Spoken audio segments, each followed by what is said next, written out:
Et salut les marins d'eau douce, c'est Seb alias Psycho Killer. On continue les vidéos sur Sea of Thieves et aujourd'hui j'ai un invité spécial, c'est Chao. Salut à tous. Voilà, donc vous voyez, on est en train de vendre des coffres, on se fait un petit peu d'argent et comme l'indique le titre de la vidéo aujourd'hui, on va chasser la poupoule. Allez, on va faire un petit tour sur l'île. Et là sur le coup on est sur l'île de la poule, mais la seule chose qu'on va trouver c'est les squelettes. Parce qu'il n'y a pas de poulet sur l'île de la poule. Ce qui est un peu bête en soi. Un peu bête, ouais, tu m'étonnes. Bon, on va en trouver des poulets, vous inquiétez pas. Mais bon, je voulais aussi vous montrer les petites batailles de squelettes qu'on peut rencontrer un petit peu n'importe où. Comme vous voyez, il n'y a même pas d'heure pour qu'ils apparaissent. Hein. Même de jour, ils sont là. Voilà, on récupère quelques boulets de canon. On fait un petit peu le tour de l'île.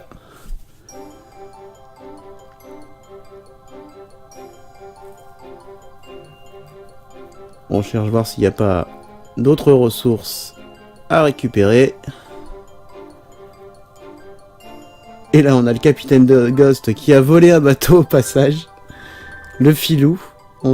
Juste avant, on avait attaqué une petite sloop et le capitaine Ghost s'est amusé à récupérer le bateau et puis à s'amuser avec.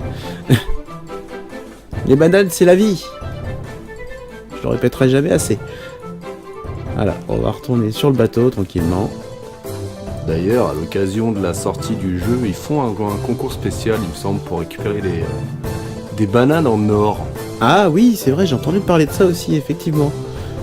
Et le concours est quelques jours avant la sortie du jeu. J'ai pas regardé exactement ce qu'il fallait faire.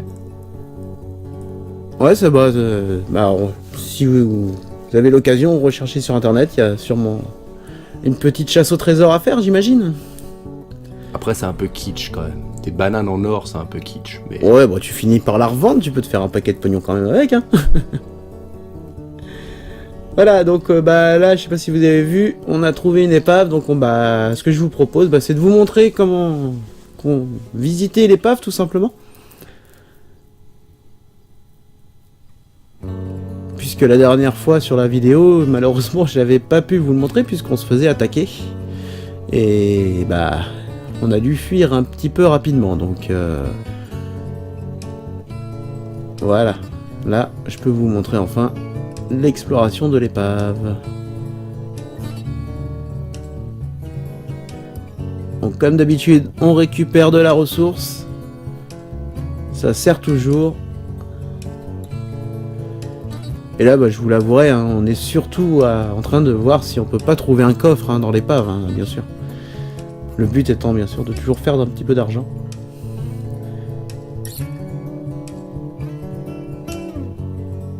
Mais si je ne me trompe pas, sur le coup, on n'avait pas trouvé de coffre, juste un petit peu de ressources, c'est dommage.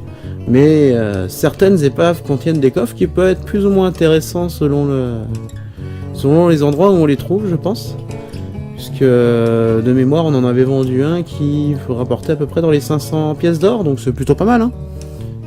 C'est plutôt pas mal. Après, en ce qui me concerne, j'y ai pas joué énormément non plus, donc je sais pas quels sont les montants des coffres par rapport aux tailles de coffre, par rapport au style de coffre, puisque visiblement il y a l'air d'y avoir plusieurs styles de coffres. Les coffres que tu récupères comme ça rapportent pas énormément d'argent. Par contre, ceux que tu vas récupérer qui sont un peu spécifiques ou qui ont été pris par un contrat, par contre, eux peuvent rapporter beaucoup plus. Oui, forcément. Mais bon, quand on trouve un coffre, on fait pas les difficiles, hein.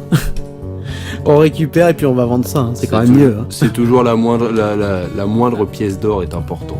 Et puis là je vais remonter très vite parce que je suis en train de me noyer, parce que vous pouvez pas rester indéfiniment sous l'eau, vous l'imaginez. Et comme il n'y a pas de barre de respiration ou quoi que ce soit, vous avez en fait un petit bruit qui vous indique que le joueur est en train de s'étouffer, enfin que le personnage est en train de s'étouffer. Donc il faut remonter bien vite à la surface pour reprendre sa respiration, sinon on commence à perdre de la vie. Donc voilà, bon la pêche n'a pas été vraiment fructueuse sur la petite épave malheureusement. Mais bon, on se rattrapera, il y aura bien d'autres occasions de trouver des coffres ou quoi que ce soit. Et puis de toute façon, je l'ai dit, hein, à la base on part à la chasse au poulet. Et là voilà, je vous l'avais promis, voilà des captures en 4K du jeu faites par Chao, justement, c'est pour ça qu'il est là avec nous, pour nous en parler un petit peu, parce que lui a une console Xbox One X et a la possibilité de jouer en 4K, donc vas-y, dis-nous un petit peu ce que ça donne au niveau de la 4K. Alors pour avoir testé les deux versions, effectivement la version 4K est beaucoup plus belle. Ça c'est indéniable, notamment sur la mer, les vagues, ou sur la version Xbox One, on voit un léger aliasing notamment sur les parties blanches des vagues, chose qui disparaît totalement sur la version 4K. Pareil, c'est beaucoup plus détaillé au niveau des je vais y arriver, au niveau du bois, au niveau des voiles et tout ça. Après, au niveau de la fluidité, c'est équivalent, le jeu est fluide quelle que soit la version. Mais c'est vrai que en termes de qualité d'image, la version 4K est beaucoup plus belle. Déjà qu'ils ont fait très très fort, moi je trouve, déjà sur le jeu en lui-même, par la beauté, même en 1080p, mais effectivement, rien qu'à voir tes captures sur la 4K, ça a l'air d'être vraiment un niveau au-dessus, quoi. Ouais, après ça dépend des moments, sur les parties un peu sombres, ça change pas forcément. Maintenant, ouais, sur les parties très lumineuses, et là notamment, on va voir un coucher de soleil de mémoire. Sur les couchers de soleil, c'est vraiment impressionnant. On n'est pas sur du photoréalisme, mais on est sur une qualité qui est assez dingue, ouais. Et pourtant, le jeu garde un style qui est hyper cartoon.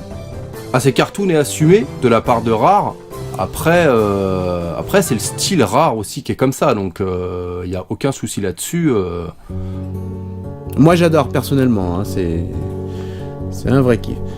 Bah, ça tranche un peu avec les productions actuelles et notamment tous les AAA qui peuvent sortir, où on est beaucoup sur, on va de plus en plus sur des graphismes réalistes.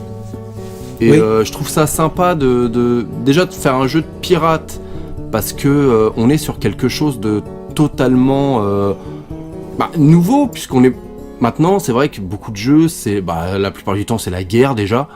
Alors que là on est vraiment sur un univers totalement différent et je trouve ça original, fun, et les graphismes style cartoon rajoutent un petit peu plus justement à la nouveauté du jeu. C'est à peu près ce que j'avais notifié moi dans les points positifs et les points négatifs sur la 3e vidéo, si vous la regardez, qui avait été la première partie de test avant d'avoir la version bêta finale. J'avais pu jouer à la première bêta et j'avais donné quelques points positifs et points négatifs, notamment dans les points positifs, les graphismes qui sont quand même, on le redit, magnifiques. Le fait que ce soit un jeu de pirate, que ça n'a jamais été fait. Il y a eu avec Assassin's Creed un univers un peu, les Caraïbes, les pirates et tout ça. Mais là, on est vraiment centré que sur ça. Donc, voilà, là, le but, c'est de jouer un pirate. Ça n'a jamais été fait auparavant. Et c'est pour moi tout l'intérêt, tout l'attrait de Sea of Thieves, en fait, tout simplement. Après, dans les points négatifs, ce que je disais, c'était pour l'instant, alors on était sur la bêta, mais le fait de ne pas pouvoir personnaliser son personnage. Ouais, mais je pense... Alors, ça, j'en sais rien, c'est une... Alors, après, je suis resté dans l'expectative que ça pouvait changer une fois le jeu sorti. Je pense pas. Je pense que c'est juste une question pratique de la part de Rare pour éviter d'avoir à rajouter des paramètres qui soient trop compliqués à gérer. Donc, il y a une gestion automatique des personnages qui doit se faire, justement pour éviter des complications au niveau quand ils ont dû développer le jeu. Parce que les graphismes étant ce qu'ils sont, c'est peut-être plus compliqué justement de pouvoir générer un personnage comme on en a envie. Après, bien sûr, comme je dis, on attend quand même la sortie du jeu qui est le 20 mars. Donc allez le réserver, courez-y, parce que ça a l'air d'être franchement fun. On attend la sortie du jeu pour vraiment s'en donner une opinion. Je referai dans tous les cas, j'imagine, des vidéos pour vous montrer un petit peu tout ça. Donc là, on continue, hein, on est toujours à la chasse à la poule, on fait des îles au fur et à mesure, et puis tant qu'on est sur une île, même s'il n'y a pas de poule, on continue, on cherche un petit peu, voir s'il n'y a pas des coffres à récupérer, ce genre de choses là. Et puis on le voit là, hop, merci beau gosse, il nous a découvert un coffre, c'est quand même super sympa. Hein. Ouais, alors moi j'ai juste une interrogation, et c'est une interrogation que j'ai pu remarquer qui a été vérifiée par pas mal de monde. C'est par rapport à la durée dans le temps du jeu, parce que finalement, de ce qu'on en voit dans la bêta, Il y a beaucoup de choses à faire, mais c'est finalement assez répétitif. Et la question c'est, est-ce que Rare va vraiment suivre son jeu et apporter des nouveautés régulièrement, ou est-ce que ça va rester en l'état pendant un certain temps et qu'on aura des DLC payants ou gratuits? Ça, je sais pas si ça avait été annoncé ou pas. Pour ce qu'on a vu du jeu, alors pour l'instant, c'est effectivement, ça paraît répétitif, c'est un des points négatifs que j'avais évoqué moi dans la troisième vidéo. Effectivement, ça peut paraître répétitif. Par contre, si ils ont tourné le jeu comme je le pense, c'est-à-dire qu'on va gravir les échelons au fur et à mesure et donc aller de plus en plus loin au niveau des factions. C'est-à-dire trouver... Au début, tu récupères des cartes de coffre, tu vas à un endroit, tu creuses là où il y a le X, tu récupères le coffre. Simple, efficace. Au fur et à mesure, déjà, on va avoir des coffres avec des énigmes qui vont apparaître. Donc il va falloir résoudre une énigme pour pouvoir trouver un coffre.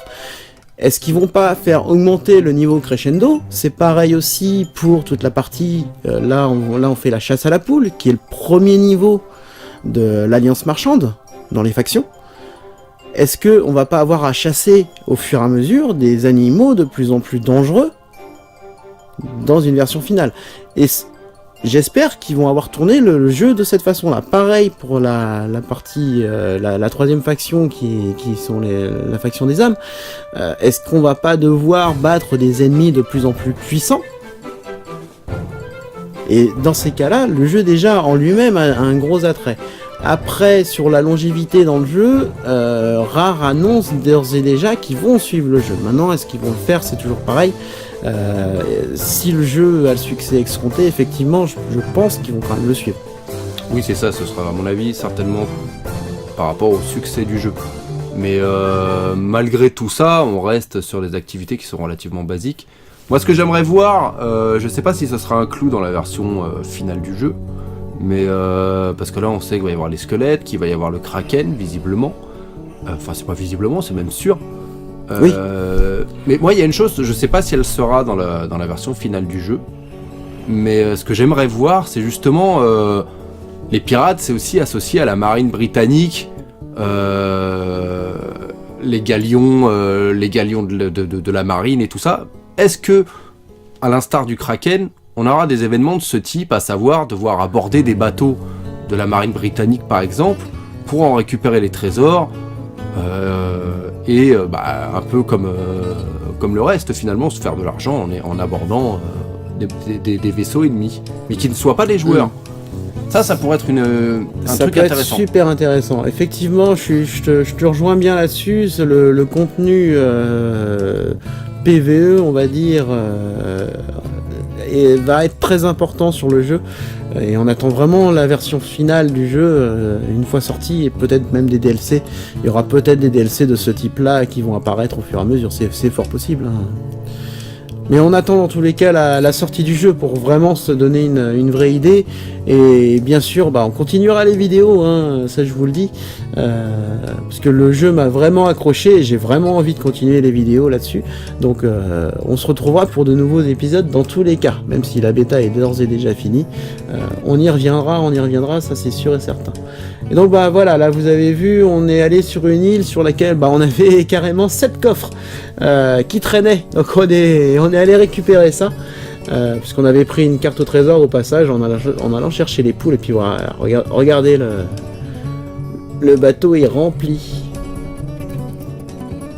Ah, il va y avoir de quoi se faire de l'argent, c'est bien.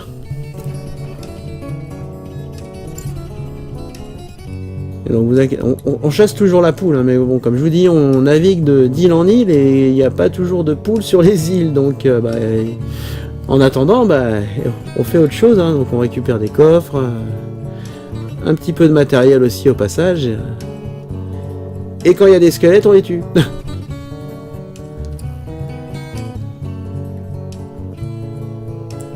Hop, un petit coup d'œil sur la carte, ouais, et vous voyez, il reste encore 2 coffres à récupérer. Donc on va aller creuser pour ça. Et je sais même pas si je vous avais déjà montré, mais on va aller creuser avec Ghost. Ah non, j'ai décidé de me mettre en défense parce que voilà, il y a des squelettes qui apparaissent, forcément. On défend le capitaine. Et il y a beau gosse qui file un coup de main, ça c'est cool. Donc désolé, les images sont peut-être un petit peu sombres, puisqu'on est de nuit, mais on voit plutôt très bien au niveau de... Sur la console, je vous rassure. Après, c'est vos réglages aussi qui vont jouer, hein, ça c'est sûr. Et voilà, on a récupéré un coffre. Et pour une fois, je le prends au Capitaine Ghost.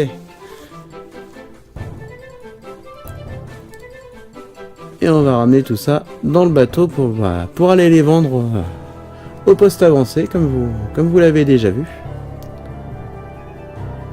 Ramasser de l'argent, et puis avec l'argent qu'on récupère, comme je vous l'ai montré, aller faire les magasins et s'acheter des vêtements, des accessoires un peu plus sympas. Et aussi une petite autre chose, parce qu'on peut modifier le bateau, mais ça vous le verrez dans le prochain épisode. Je vous laisse un petit peu de suspense. Je sais pas si la modification de bateau se fera autant sur le galion que sur le sloop. Bonne question. Le truc c'est qu'on a essayé de faire la modification du bateau, mais ça n'a jamais fonctionné pour l'instant. Ou alors on ne sait pas vraiment comment enregistrer les modifs, puisqu'on a réussi à acheter les items, mais ça n'a pas fait de modifs sur le bateau, et ça n'a pas, même en coulant le bateau et en le faisant réapparaître, ça n'a rien fait. Donc là sur le coup, on attend vraiment de voir le jeu dans sa version finale pour en savoir plus à ce niveau-là. Mais c'est possible qu'ils aient fait aussi pour les sloops, hein. Honnêtement. Je pense oui, parce qu'après tout, on joue pas forcément à 4 ou à 3. Je pense des fois, on aura certainement envie de jouer tout seul et de naviguer et de faire les comptes tout seul. Dans tous les cas, on peut jouer seul. Ça, même Rare et Microsoft insistent dessus. On peut jouer seul à Sea of Thieves. C'est ce que j'ai fait. je m'ennuyais un peu. Parce que tout seul sur son bateau, on s'ennuie. Mais puis je savais pas trop quoi faire non plus. Surtout que j'ai joué, c'était en fin de bêta, donc forcément. Ouais, t'as à peine essayé le jeu. J'ai juste regardé le jeu pour voir un peu ce que ça donnait, comment était le gameplay et comment était le jeu graphiquement. Donc, je me suis pas trop. D'ailleurs, ton vaisseau a beaucoup. Le vaisseau a beaucoup. Il a beaucoup souffert. Hein. Ah, il a beaucoup souffert, ouais. Il coule pas, mais les dégâts restent sur le bateau, ça c'est plutôt sympa. Désolé pour la qualité de la vidéo, là, ça lag vraiment. C'est une horreur. Bon, vous voyez, bon ça, vous connaissez, hein.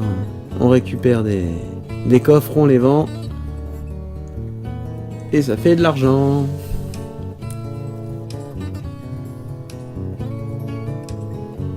J'espère juste que j'espère, c'est pas vraiment un souhait, parce que je pense que ce sera le cas. Mais j'espère que vraiment dans le jeu, on aura certains passages qui seront épiques. Mais vraiment épiques au possible. On va rencontrer le Kraken. Déjà, j'aimerais rien que ça, j'ai une hâte de voir le jeu et de rencontrer le Kraken. Ouais. Et voilà, on arrive sur la chasse à la poupoule. Je vous l'avais promis. C'est pas encore le Kraken. Allez, la poupoule, viens là. Viens là, ma chérie. Allez, viens voir papa. Allez, voilà, ça y est, j'ai réussi à capturer la poule. Donc comme je disais, c'est les premières missions de l'Alliance Marchande. Donc j'espère que dans l'Alliance Marchande, justement, on devra aller peut-être capturer le Kraken ou le tuer tout simplement. Chasser un Kraken. Voir d'autres animaux, puisque j'imagine qu'il n'y a pas que le Kraken, il y a peut-être d'autres animaux à aller capturer, à aller chasser comme ça. J'attends vraiment de voir, mais s'ils font ce que je pense, ce que j'espère en tout cas, on va vraiment s'éclater. Voilà, c'est la fin de la vidéo, les amis. On se retrouve très bientôt pour une dernière vidéo sur la bêta. N'hésitez pas à partager la vidéo, à mettre un pouce bleu et à vous abonner à la chaîne. Et on se revoit très vite.